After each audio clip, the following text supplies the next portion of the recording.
أعوذ بالله من الشيطان الرجيم. بسم الله الرحمن الرحيم. يا أيها المزمل قم الليل إلا قليلا نصفه أو انقص منه قليلا أو زد عليه ورتل القرآن ترتيلا إنا سنلقي عليك قولا ثقيلا إن ناشئة الليل هي أشد وطئا وأقوم قيلا إن لك في النهار سبحا طويلا واذكر اسم ربك وتبتل إليه تبتيلا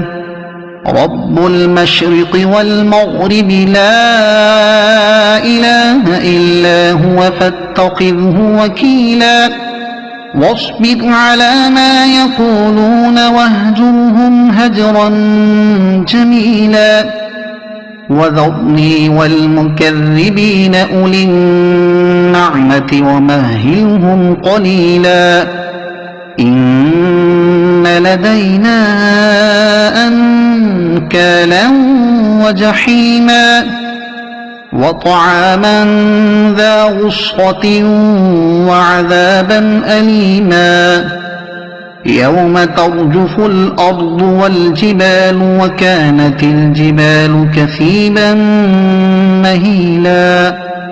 إنا أرسلنا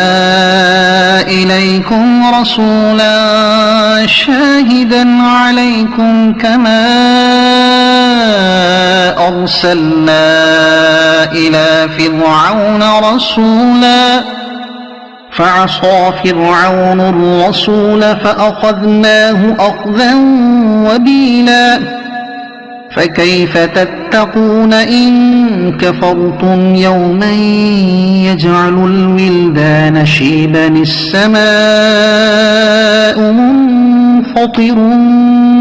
به كان وعده مفعولا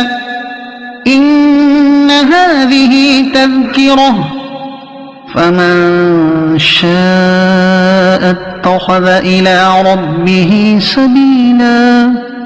إن ربك يعلم أنك تقوم أدنى من